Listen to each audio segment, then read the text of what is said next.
नमो तस् भगवतो अरहतो सम्मा सम्बुद्धस्स। नमो तस् भगवतो अरहतो सम्मा सम्बुद्धस्स। नमो तस् भगवतो अरहतो सम्मा सम्बुद्धस्स।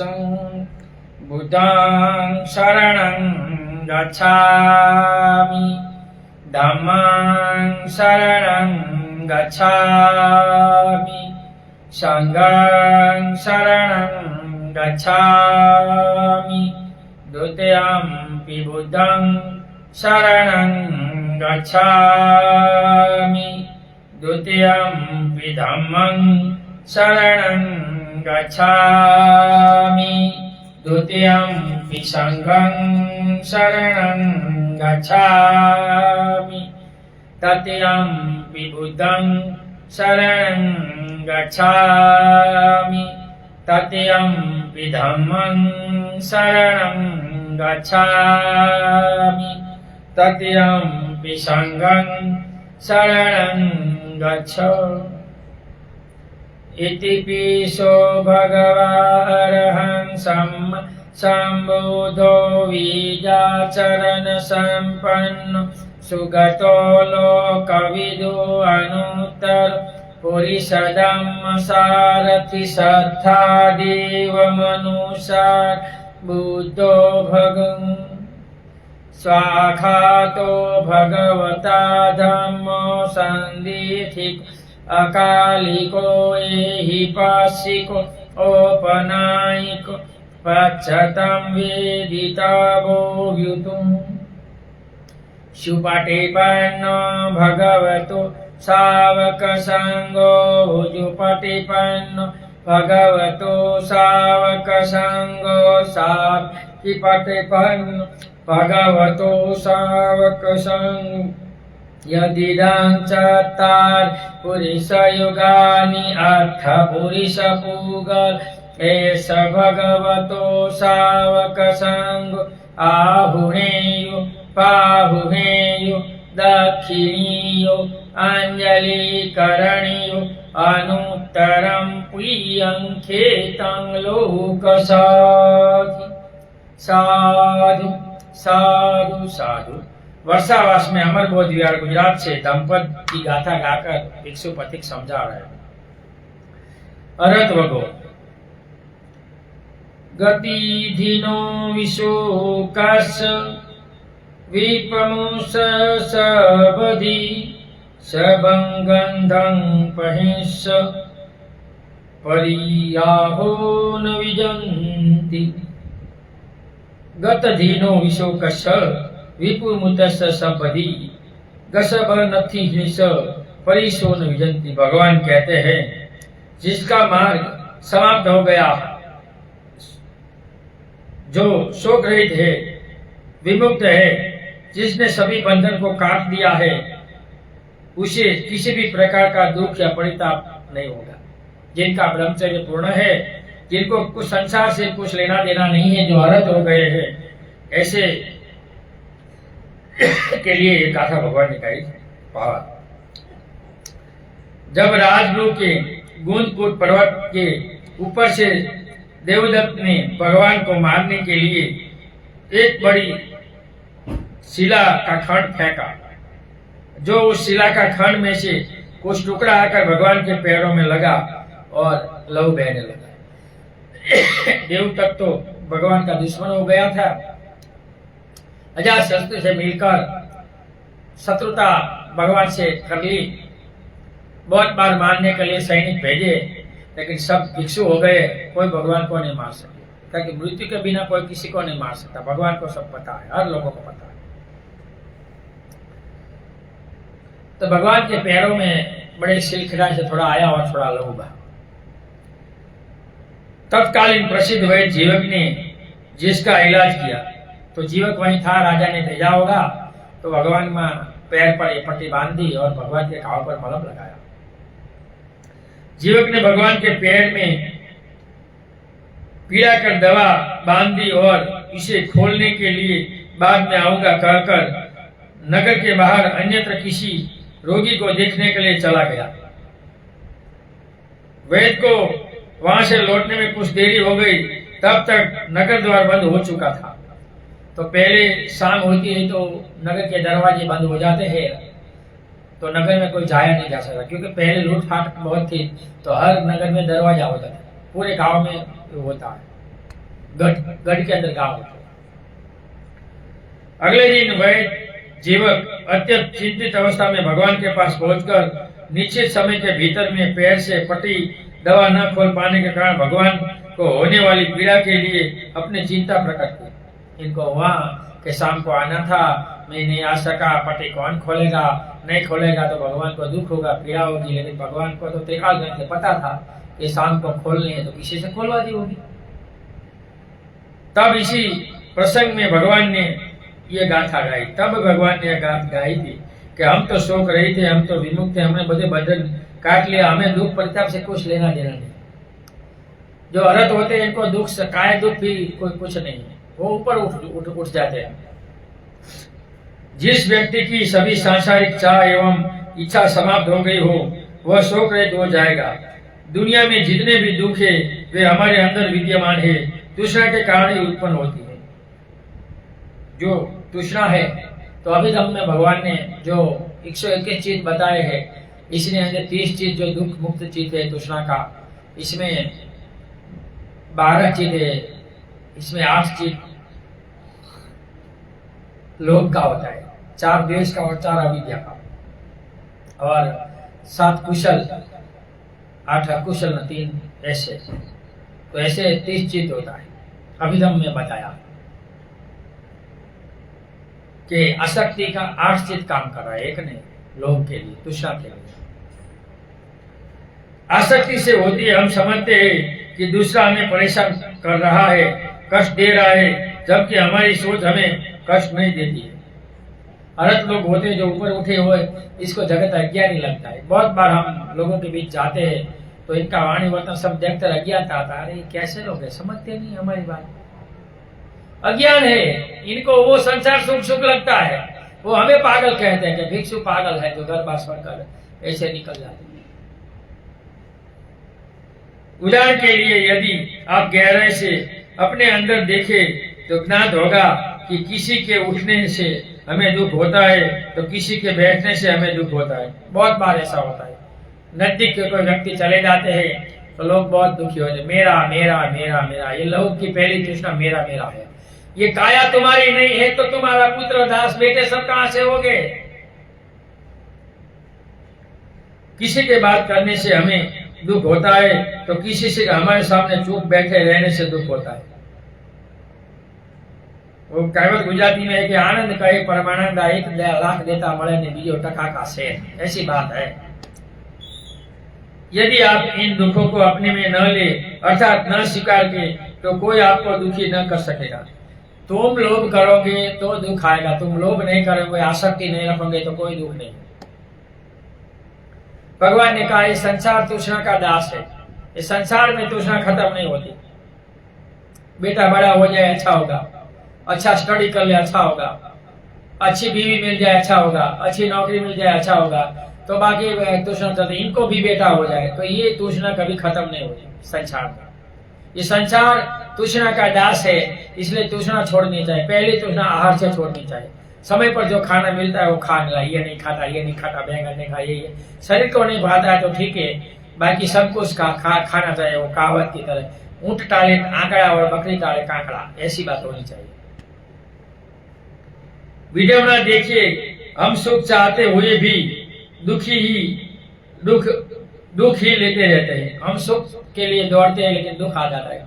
कभी सुख स्थायी नहीं है, कभी दुख स्थायी नहीं है। सुख दुख में, सुख से छकना नहीं, दुख में रोना नहीं, उपेक्षा भाव, तटस्थ भाव रखना, वही संसार का जीवन है। इसलिए भगवान ने कहा है कि संसार का जो 8 लोक स्वभाव है, इसमें बुद्धिमान विघ्नजन लोग होते हैं, वो चित्त विकसित नहीं करते। सुख दुख, लाभानी, यश अपयश और निंदा प्रशंसा, इस संसार में होता ही रहता है। बुद्ध का भी हुआ, बाबा साहब की हुआ, हक सबका होगा। ये संसार का ठोस अटल नियम है, इनको कोई नहीं खदेड़ सकता। यदि कोई व्यक्ति ईर्ष्यावश, द्वेषवश, मोहवश दुख देना चाहे तो उसे आप महत्व न दे और इसे दुख देने वाले पर ही छोड़ दे, तो वह परेशान हो जाएगा। जो हमें कष्ट देता है, दुख देता है, गाली गलौज करता है, तो इन पर छोड़ दो, नहीं चाहिए तुम्हारे, तो अपने आप बंद हो जाएगा और अंत को तो आपको कष्ट देना ही छोड़ देगा। अंत हमें दृढ़ता पूर्वक जिसे उचित समझते हैं उसे करते रहने चाहिए। हमें जो करना है वो करना चाहिए। बाकी लोग तो मुफ्त में सलाह देने वाले बहुत हैं, क्योंकि जगत में मुफ्त में को दो इसकी कोई कीमत नहीं है। जब तक व्यक्ति विभिन्न द्वंद्वों में, कल्पनाओं में, मान्यताओं में जीना चाहता है, अपने अंदर होने वाले विकारों को छुपाना चाहता है, वह शोक रहित संसार के बंधनों से रहित एवं दुख से ऊपर नहीं उठ सकता। अगर दुख से ऊपर उठना है तो भगवान ने कहा है कि बंधन तोड़ने चाहिए। जो उपादान बंधन है, काम उपादान, दृष्टि उपादान, शीलवत उपादान और चौथा उपादान है आत्मावाद उपादान। ये चार उपादान रहित तुम होगो, वो बंधन तोड़ोगो तो तुम्हें विमुक्ति मिल सकती है। बाकी जगत इसमें घूमता रहता है। संसार के बंधनों से रहित एवं दुख से ऊपर नहीं उठ सकता, लेकिन जो निर्विकल्प गगन सदस्य संभाव में स्थित होकर तत्व का अभिगमन कर लेता है, अरहत्व को प्राप्त कर लेता है, उसे किसी भी प्रकार का दुख परिताप नहीं होता। अरहत्व को काया का दुख होता है, लेकिन वो विलाप और शोक परिवेदन नहीं करता। काया का दुख तो हर व्यक्ति को भोगना पड़ता है, क्योंकि मृत्यु तो हर को आती है, वो भोगनी तो पड़ेगी, जैसी हो वैसी हो। बहुत बार औरतों को भी सुसाइड करना पड़ता है, इतिहास में देखे जाते हैं, बहुत से औरतों ने वो किया। कर्म के अधीन जो मृत्यु है, इनको सत्पुरुष स्वीकार करते हैं, इसे रोते नहीं, भागते नहीं। यहाँ ये अर्हत वर्ग की 90वीं प्रथम गाथा समाप्त होगी। आखिर दूसरी गाथा 91। उपयुजन्ति सती मंतो न निकेते रमन्ति ते हंसावपलं हित्वा ओकमोकं जहीन्ति ते। उपयन्ति समितो न किमेते रमन्ति ते हंसावपलं तं हित्वा ओकमोक जहन्ति ते। भगवान कहते जो स्मृतिमान है, अर्थात ध्यान विपश्यना आदि में रहते, वे घर में नहीं रहते। जिस प्रकार हंस ततेलिया को छोड़कर चले जाते हैं, उसी प्रकार वे घर से बेघर होकर विचरण करते हैं। हंस होता है, सबसे बड़ा सरोवर होता है, तो उसको छोड़कर चले जाते हैं। ऐसे जो ज्ञान साधना में रत होते हैं, इनको संसार ठीक नहीं लगता। वो संसार छोड़कर अकेले में रहना चाहता है, जंगल में रहना चाहता है। तो सबसे बड़ा सुख ध्यान सुख है। इसमें प्रथम ध्यान का सुख तो बहुत बड़ा है, लेकिन जो करोगे तो पता चलेगा। ऐसे कोई नहीं है। बोलना और करने में बहुत फर्क है। बहुत लोग ध्यान की बात करते हैं, लेकिन बातें करते हैं। मैंने ऐसे बहुत देखे विपक्षी साधक जो 3-3 महीने में जाते हैं, लेकिन ऐसे ही ऐसे निराश होकर, क्योंकि इनको 4 बलों का ख्याल नहीं होता। श्रद्धा बल, वीर्य बल, स्मृति बल, प्रज्ञा बल, समाधि बल और प्रज्ञा बल। ये 5 बल को जिनको याद होता है, वो कर जो ध्यान साधना करता है, तो ही इनका आगे बढ़ता है।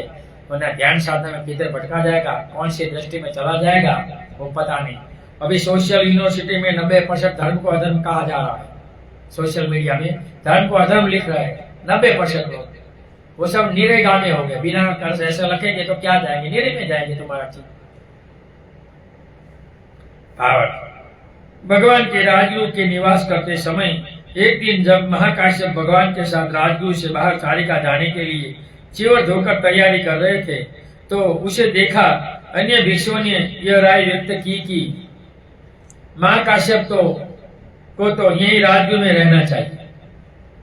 महाकाश्यप को लगा बहुत दिनों बाद भगवान जा रहे हैं, तो चलो मुझे भगवान का सहाय मिला है, तो मैं भगवान के साथ मैं भी बाहर जाऊं। तो इनको लगा कि मैं भी तैयारी हूं, लेकिन कुछ भिक्षु कह रहे हैं कि तुम यहाँ रहो।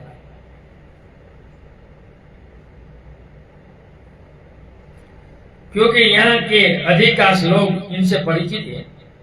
भगवान ने भी चारिका जाते समय सोचा कि विहार को खाली करके जाना उचित नहीं। भगवान ने सोचा सब भिक्षु चले जाएंगे, विहार में कोई नहीं रहेंगे, कोई सदावन उपासक धम सुनने आएंगे, दान देने आएंगे, तो क्या होगा? क्योंकि 3 पुण्य कर्म है जो बहुत लोग करते हैं। पहला है दान, दूसरा है शीलों का आचरण, धम का आचरण, अश्लील उपोषण, 10 शील उपोषण, और तीसरा है भावना ध्यान या सेवा, माता पिता की सेवा, वृद्धों की सेवा, बीमार की सेवा, अपाहिज की सेवा। ये बहुत लोगों को ये 3 कर्म करना चाहिए। जब तक तुम ये पुण्य कर्म नहीं करोगे तब तक तुम्हारे कुशल कर्म 10 कुशल कर्म नहीं बढ़ेंगे, वो नहीं बढ़ेंगे तब तक तुम्हारी समाज आगे नहीं बढ़ेगी। और तुम्हें स्वतापति नहीं हो सकते वो जन्म मरण चक्कर में में तो मिथ्या समाधि मिथ्या सब होगा, सही नहीं होगा। सही करना है तो 3 ये पुण्य कर्म वथु, ऐसे तो 10 होते हैं पुण्य कर्म वथु, 10 होते हैं, मुझे याद नहीं, लेकिन 3 याद है, 3 करना होता है। किसी को यहाँ रहना चाहिए ऐसा सोचकर भगवान ने महाकाश्यप को यहाँ से निवासी भी है और अधिकांश लोगों से परिचित भी है, तो विहार में रुकने का आदेश दिया। भगवान ने कहा तुम ऐसा करो, तुम यहाँ रुक जाओ, तुमको सब जानते, तुम यहाँ हो। महाकाश्यप निराश हो गया हो। बहुत दिनों बाद भगवान के पास जाना था, मेरी तैयारी हुई और भगवान मना कर रहे, देखते आगे क्या। इस पर अन्य भिक्षुओं ने परस्पर यह कहना शुरू किया कि हम लोगों की बात सच्ची हुई, जैसा हम लोगों ने सोचा था वैसा ही भगवान मुझ ने ही सोचा। भगवान तो टिका ज्ञानी थे, भगवान में 10 विद्यार्थी 4 विशारद थे, तो भगवान ने जान लिया कि लोग चाहते हैं यहाँ इसको रहने, तो भगवान ने कह दिया। लेकिन वो तो भगवान के साथ आना चाहता था। जब यह बात भगवान ने सुनी तो भिक्षुओं को बुलाकर भगवान ने उपयुक्त गाथा को कहते हुए कहा कि भिक्षु, मेरा पुत्र अर्थात शिष्य प्रत्ययों का या कुलों में आसक्त होने वाला नहीं है। क्या कहा? भगवान ने कहा जो मेरा महाकाश्यप है वो कुलों में और ये कोई भौतिक तृष्णा में आसक्त नहीं है। वो तो भगवान जो कहेगा वो मानेगा, इनका विरोध नहीं करेगा। बहुत बार लोग गुरु का भी नहीं मानते, गुरु का मानना चाहिए। अपितु उन्होंने मेरी बात मानकर ही विहार में रुकना सिखाया है। मेरा पुत्र शिष्य वैसे ही मेरे सरोवर में उतरे विचरण करने वाले राजहंस जैसा है। हंस सरोवर को छोड़कर जाता है, वहां रहता भी है और उतरता भी है। ऐसे ये विमुक्त भिक्षु कहाँ चलते, कहाँ रुकते, कहाँ वो पता नहीं होता। अभी तो इंडिया में ऐसे भिक्षु नहीं दिखाई देते, विदेशों में है। यहाँ धीरे धीरे बाबा साहब ने धम्म क्रांति दी है, तो प्रबुद्ध भारत कभी न कभी आगे बढ़ेगा और ऐसे भिक्षु इंडिया में हो गया। मृत्यु ही काल की सभी धर्म दर्शन का द्वार है। यदि मृत्यु न होती तो दुनिया में किसी भी प्रकार का धर्म दर्शन न बनता। ये मृत्यु आई इसलिए धर्म आया। इंसान को मृत्यु के बाद धर्म चाहिए, तब मोह मुठा कर ऐसे बैठते, सब छोड़ते, बड़े से बड़ा काम भी छोड़कर आ जाते। मृत्यु का नाम पड़ता है तो बाकी तो काम होता है, शादी ब्याह नहीं यार चलेगा। मृत्यु में तो बिन बुलाया जाना चाहिए, सब जाते हैं और धर्म कभी याद आता है। बाकी नहीं आता है तभी सत्संग धर्म भजन सत्संग करते हैं, बाकी तो हो जाता है। यह भी सत्य है कि यदि मृत्यु न होती तो जन्म भी न होता, इसी प्रकार कुछ भी न होता। इसलिए मृत्यु इसलिए होती है क्योंकि सब कुछ अनित्य है, गतिशील है। ऐसी कोई कुटस्थ वस्तु नहीं है जो अजर अमर हो। ये जगत में कोई अमर नहीं है, सब मरने वाले हैं। अमर तो नाम है, गुण है, इनके गुण अमर रहेंगे। व्यक्ति मर जाता है, काया मर जाती है।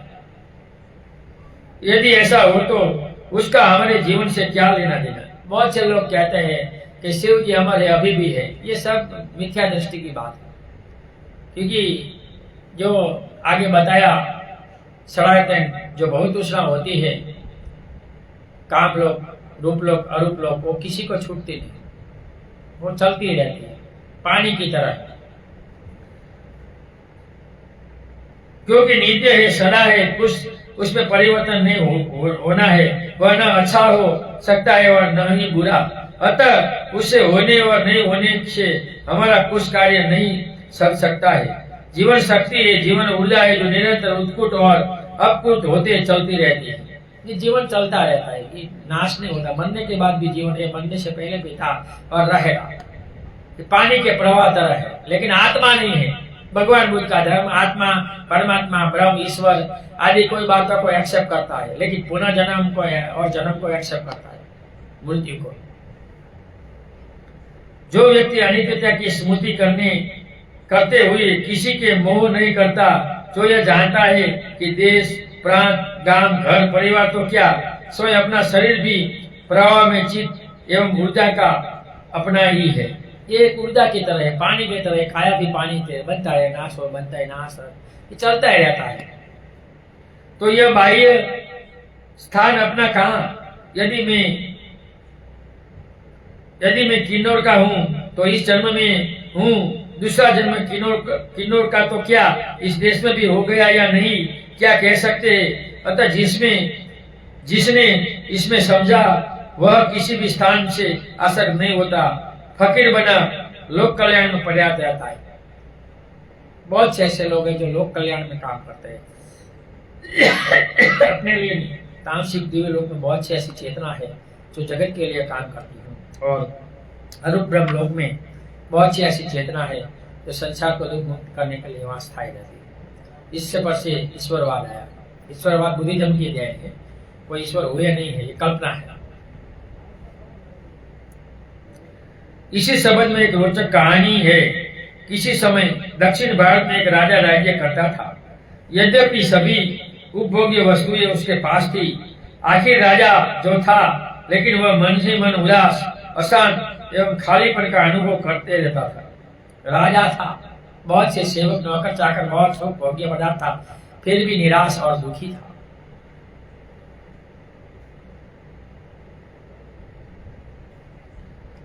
जब एक बार वह दरबार में न्याय देने हुए उपस्थित हुआ तो अचानक एक फकीर दरबार में प्रवेश कर राजा के सामने अपना बिछौना फैलाकर सो गया। देखो, राजा न्याय करने आया तो कोर्ट में वो साला फकीर सो गया। सॉरी ना, कोर्ट में वो फकीर सो गया। यह देख राजा अपनी तौहीन समझकर क्रोधित हुआ और कहा, ये फकीर मेरे दरबार में तू कैसे दुस्साहस कर रहा है? अजनबी फकीर ने कहा, महाराज क्षमा करें, मैंने समझा था कि यह यात्री भवन है। राजा से न्याय देने आया, फकीर को लगा ये यात्री भवन में जाकर सो जाओ, तो सो गया। यह सुनते ही राजा को और क्रोध आया और कहा कि मेरे दरबार को तुम यात्री भवन कह रहे हो? पुनः फकीर ने कहा, महाराज मेरे से गलती हुई, मुझे क्षमा करें, लेकिन महाराज मैं आपसे एक प्रश्न पूछता हूँ। कृपया आप बताइए कि आपसे पहले इस महल में कौन रहता था? फकीर और राजा की जो बातचीत होती है वो आगे बढ़ती है। महाराज ने उत्तर दिया, मेरे पिताजी। वह भी कहाँ गए? महाराज ने कहा, वे तो मर गए। फिर फकीर ने कहा कि आपके पिता के पहले भी यहाँ कोई रहता होगा। उत्तर मिला, दादाजी। वे कहाँ गए? उत्तर मिला, वह भी मर गए। फिर कहा, दादाजी से पहले कौन रहते थे? जवाब मिला, पितामह। वे कहाँ गए?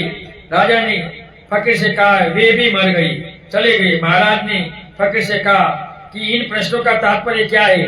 फकीर ने कहा कि यह महल यात्रा भवन ही तो हुआ, और क्या है? तुम बोलते हैं न्याय घर है, तो ये घर में पहले रहने मरे यात्रा भवन ही है, तुम इसको न्याय भवन भी कह रहे हो। इस संसार में सब यात्री है, सबको ये छोड़कर जाना है, क्योंकि आपके पूर्वज एक एक कर आए और चले गए, और एक दिन इसी तरह तुम भी चले जाओगे। अतः यात्री निवासी तो है। ऐसा कहता हुआ फकीर अंतर्ध्यान च्युत हो गया, अलोप हो गया। राजा फकीर के इन शब्दों से बहुत प्रभावित हुआ और संसार को असार देख और हंस तालाब को छोड़ देता है, उसी प्रकार राजा ने भी राजपाट छोड़कर विमुक्ति के मार्ग पर प्रवेश निर्वाण को प्राप्त किया। राजा को तब लगा कि बात तो सही है, इतने राज में भी मैं दुखी हूँ, तो इसके बाद वो छोड़ देता है, वो भिक्षु बन जाता है और ध्यान साधना करके जंगल में रहकर परिनिर्वाण को पा लेता है। इसी प्रकार बौद्ध धर्म के संस्थापक शाक्य मुनि भगवान बुद्ध एक सम्राट के पुत्र थे। बुद्धाचार्य अवतार के रचयिता आचार्य शांतिदेव, दीपंकर, श्रीगान आदि अनेक आचार्य सिद्ध पहले राजा ही तो थे। तो शांतिदेव जूनागढ़ के राजा के पुत्र थे। आचार्य शांतिदेव जो जूनागढ़ है ना, गुजरात के, वहां के राजा के पुत्र थे, इसने भी राजपाट छोड़ दिया था। तो ऐसा हमारे सौराष्ट्र में भी है, लेकिन लोग याद नहीं करते। इनकी वजह से ये अशोक शिलालेख वगैरह जो आप देखते हैं, वो इतिहास जो बढ़ रहा है, तो ऐसे राजाओं की वजह से।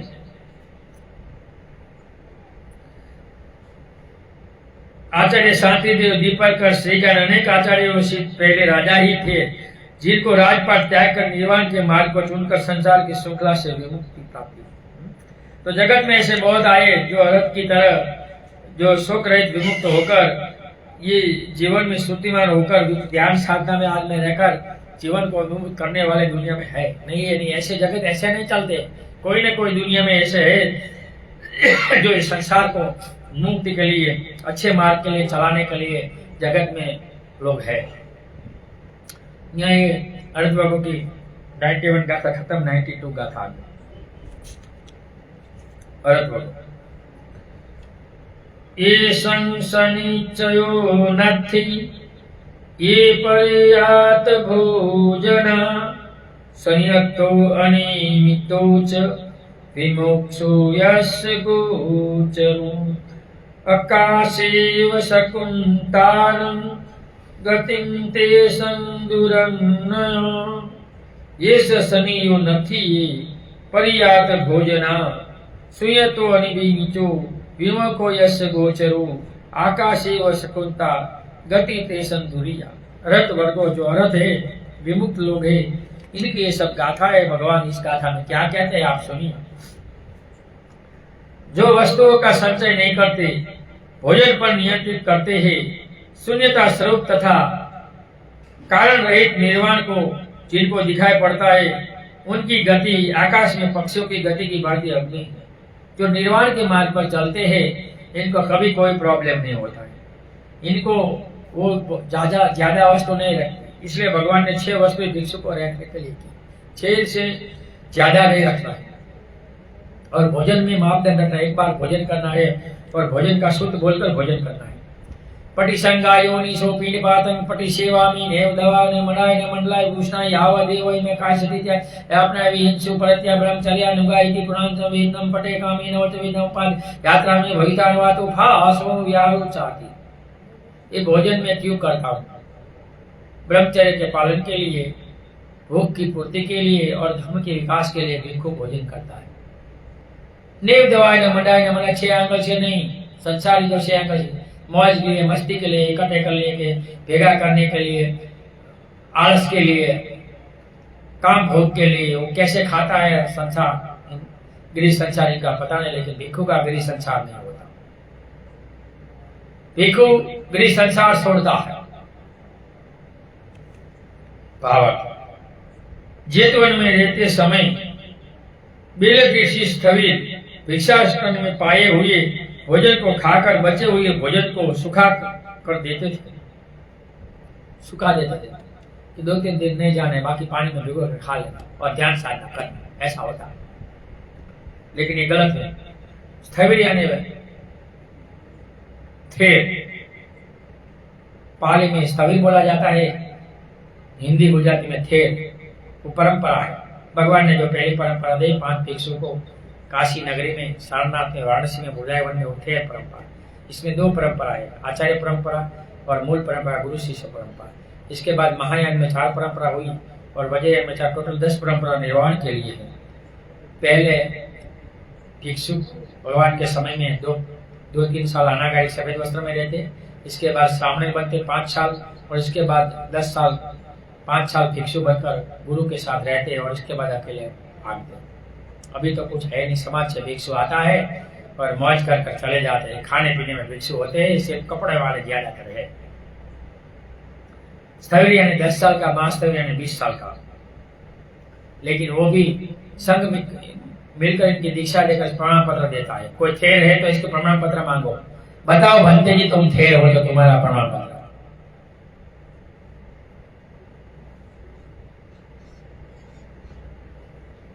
और ज्ञान भावना में कई दिनों बिताकर आवश्यकता होने पर उसे खाते थे। मैं कहा ऐसा भोजन लाए, इसको सुखा दे, ध्यान साधन में बैठे, उठकर भिगो कर पास खाए। प्रतिदिन भिक्षाटन में जाने उन्हें झंझट लगता था। भिक्षु इसे जान उन्हें बुरा भला कहने लगे। जब यह बात भगवान को ज्ञात हुई तब भगवान ने शिक्षापद द्वारा ऐसा कहने का निषेध करते हुए स्थविर को अल्पेक्षता को प्रकट करने के लिए उपदेश देते हुए उस गाथा को कहा।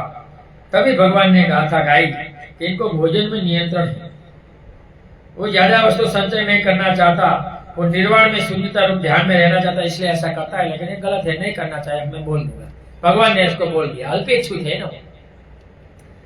सामेत गृहस्थ एवं भिक्षु दोनों के लिए 5 प्रकार का संग्रह मिथ्या जीवन माया जाता है। किसी से धन एवं वस्तु आदि प्राप्ति के लिए प्रशंसात्मक बातों द्वारा अर्थात वाक पटुका द्वारा उसे प्राप्त करना मिथ्या आजीविका है। मीठी मीठी बात कर किसी से झूठ बोलकर पैसा ले लेना, या भिक्षु को मीठी मीठी बात कर भोजन दान और खुश इसको जीवन दान दे, अच्छी तरह रखे, ये गलत है। सही को सही, गलत को गलत कहना चाहिए। बहुत से भिक्षु है मीठी मीठी बात, तो वो भगत की सिस्टम आई, सत्यता की नहीं। सौराष्ट्र में बहुत से भगत है, उपासक नहीं है। उपासक हो गए तो सब भिक्षु इनके लिए सही होना चाहिए, लेकिन एक भिक्षु को लेकर लोग घूमते हैं, दूसरे क्या भिक्षु नहीं है, क्योंकि भगत है। भगत लोग तो यही करेंगे, इसमें हम क्या कर सकते हैं। उपासक वही है, इनके लिए सब भिक्षु ठीक अच्छा होना चाहिए, इनके होने चाहिए। दूसरा, किसी के पास अपनी इच्छित वस्तु दिखने पर सीधा न कहकर घुमा फुमा उसे प्राप्त करने की कामना। अच्छी वस्तु है तो घुमा को लेना नहीं चाहिए, सीधा मांगना चाहिए या नहीं लेना चाहिए। तीसरा, किसी से पूर्व में कुछ वस्तु तोहफे के रूप में प्राप्त ही हो तो उसे उनका स्मरण दिलाते हुए पुनः प्राप्त करने की इच्छा रहे। किसी को भेंट देना इनके पास अच्छा होगा, मैंने नहीं दिया था मुझे दो, ये गलत है। किसी बड़े अधिकारी या धनवान के पास जाकर फल फूल आदि कुछ भेंट कर महत्वपूर्ण काम की सिद्धि करने का विचार या उपाय करना, ये भी गलत है, ये नहीं करना चाहिए भिक्षु को और उपासक को। यदि केवल भिक्षुओं के लिए भी व्यक्तिगत संपत्ति का संग्रह नहीं कर सकता है, यदि ऐसा करता है तो भिक्षु मिथ्या जीवन पाए कहलाएगा। मेरा मेरा मेरा भिक्षु का नहीं है, इसलिए भिक्षु को विहार ने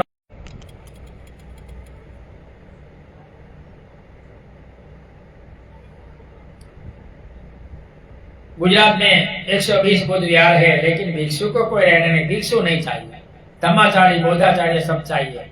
तो ये मिथ्या दृष्टि है, तो इसमें तो देर तो लगेगी ना, धीरे धीरे सब कुछ अच्छा होगा।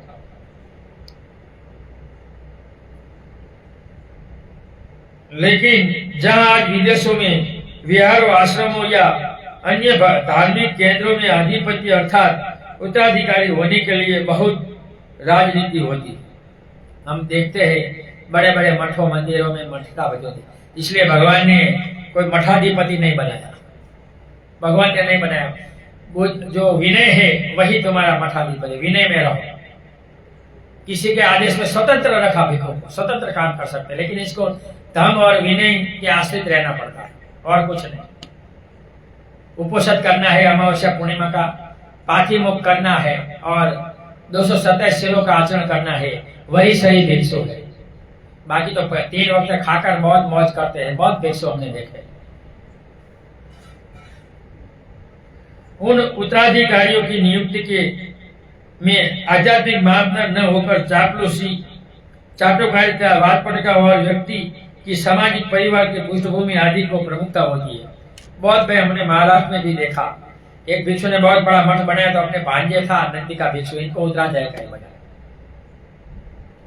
राग देश चला नहीं है ना, अनागामी तक रहता है काम छंद। तो क्या ऐसे भिक्षु बनकर थोड़ा काम छंद चला जाता है? 5 निर्णय होता है ना ध्यान में, काम छंद, व्यापार, उदय कुकर, थीन में द्वितीय, वो सीधा नहीं जाता, अनागामी के बाद धीरे धीरे जाता है।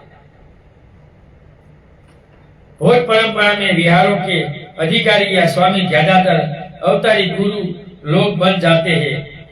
बौद्ध अवतारवाद के बारे में यद्यपि कहना बहुत कठिन है, फिर भी मेरी दृष्टि में बौद्धों में जो अवतारवाद है वह बौद्धेतर में भिन्न है। यह ऐसा नहीं है कि जैसे यदा यदा ही धर्म से ग्लानि हो भाग, ऐसा नहीं। अवतारवाद या ना कि जन्म मरण को बोल कर आना, ओके, ये भगवद गीता का श्लोक यदा यदा धर्म से ग्लानि हो भारतम, जब जब धर्म की ग्लानि होगी।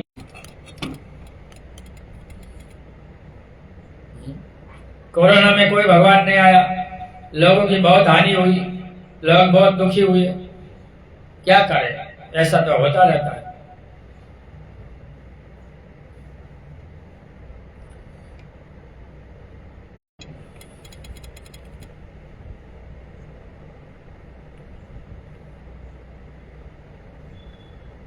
संसार में ये अवतारवाद में आप देखते हैं, जैसे राम कृष्ण परशुराम आदि विभिन्न रूप में संसार में उतर कर लोगों को हित करता हो, या सर्वव्यापी निर्गुण रूपी ईश्वर मानव के रूप में जन्म लेकर यहाँ वह अपने पैगंबर आदि को भोजन भेजकर लोक कल्याण करता हो।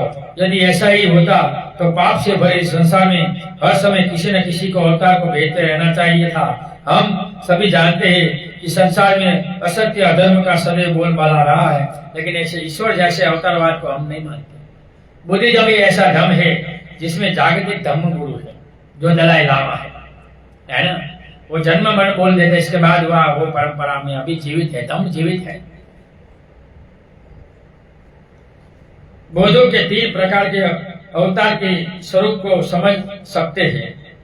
यथा पहला, कीट पतंग से लेकर सभी प्राणी अनंत कालों से कर्म और क्लेशवश भिन्न भिन्न योनियों में जन्म ले रहे हैं, अर्थात शुद्ध बुद्ध कहीं उच्च स्थान से नीचे की ओर अवतरण करते रहे हो, ऐसा नहीं है। अपितु शुभ एवं अशुभ कर्म के योग से एक योनि से दूसरे योनि में जन्म लेते हुए निरंतर जन्म मरण की श्रृंखला में बने रहते हैं।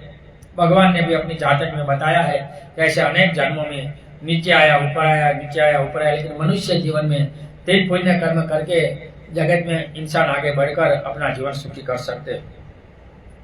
इसे भी एक प्रकार का अवतार ही कहते हैं। थेरवाद के अनुसार अरोध की प्राप्ति तक यह जन्म मरण को परंपरा निरंतर चलती रहती है, क्योंकि तृष्णा का समूल नाश अरोध की प्राप्ति पर ही होता है। पुनः पुनः हमारा जन्म इस संसार में इसलिए होता है कि व्यक्ति की तृष्णा मरते समय उसे शरीर से अलग होते समय कष्ट पहुंचाती है। जो तृष्णा है इस संसार को बहुत दुखी करती है, और इंसान इसलिए बहुत दुखी होते रहते हैं।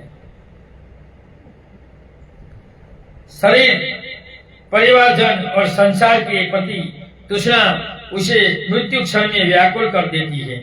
वही व्याकुल तृष्णा रूपी क्लेश हमें दूसरी योनि में जन्म लेने के लिए मजबूर करती है। इसलिए ये रूपलोक, ब्रह्मलोक, अरूप ब्रह्मलोक में, मन कामलोक में दौड़ता ही रहता है। ज्यादातर कामलोक में होते हैं, रूपलोक और अरूप ब्रह्मलोक में कम जाते हैं। कामलोक में ज्यादा होते हैं। इसमें कामलोक में दुगति, कामलोक में सदगति, कामलोक में मनुष्य लोक और देवता लोक में कम लोग जाते हैं। जब व्यक्ति संसार और अपने शरीर को दोषपूर्ण, दुखपूर्ण एवं अनित्य, अनात्मा आदि रूप में देखेगा तो वह मरते समय अत्यंत प्रसन्न होगा।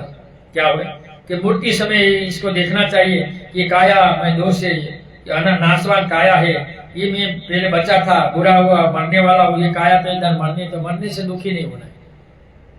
इसलिए भगवान कहते हैं जो मृत्यु का जो जहाँ हुआ है वहाँ इनका रूप घूमता रहता है, वो लौकिक कार्य तक, पुण्यानुमोदन तक। इसलिए वहाँ कभी रोना नहीं है। अगर लोग रोएंगे तो इनका दूसरा जन्म अच्छा नहीं होगा और वो भी रोता रहेगा। इसलिए मृत्यु के वक्त रोना नहीं, सत्संग, धर्म, ज्ञान, दान, धर्म करना है। रोना नहीं, पीटना नहीं है। वो संसार का स्वभाव हो गया है महिलाओं में, रोना पीटना, लेकिन ये गलत है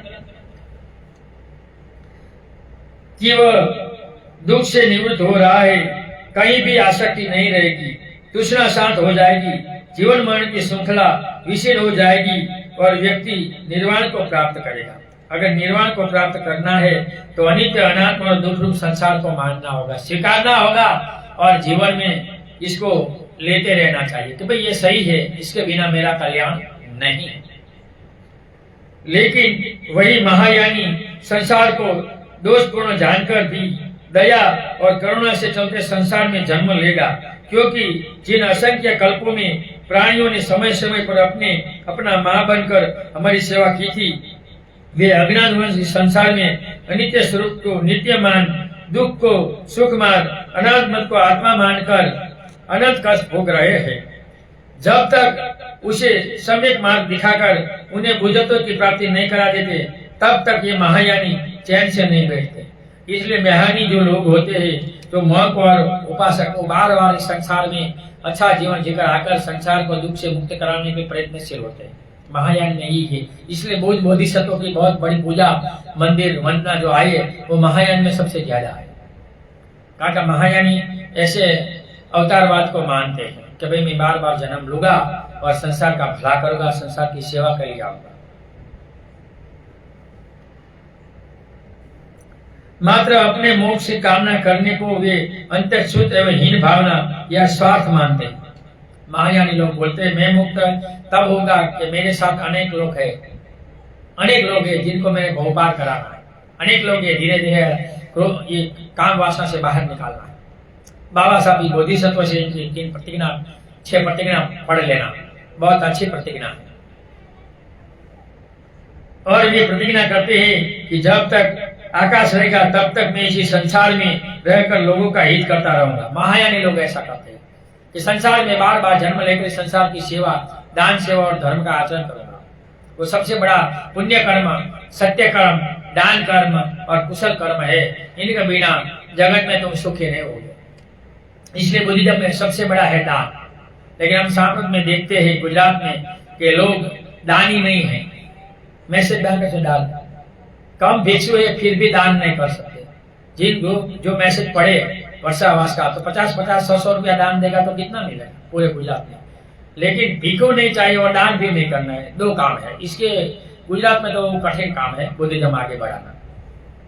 इसी प्रकार करुणावश से विभिन्न रूपों में जन्म लेकर प्राणियों का हित साधते रहते हैं। अतः यह भी एक अवतार की कल्पना ही कह सकती है। आप बोधि चरित्र पढ़ लेते हैं कि एक बोझ को सम्यक सबूत होने के पहले अपने अवतार धारण कर अलग अलग जो पारमिता है 10 पारमिता पूरी करनी होती है, वही इसके ऊपर से अवतार बढ़ा है। तो ये करते हैं ये जगत के कल्याण के लिए। बाबा साहब ने अपना पूरा जीवन बोधिसत्व खत्म संसार के पीछे खत्म कर दिया, यही दुखी लोगों के लिए, जात पात मिटाने के लिए।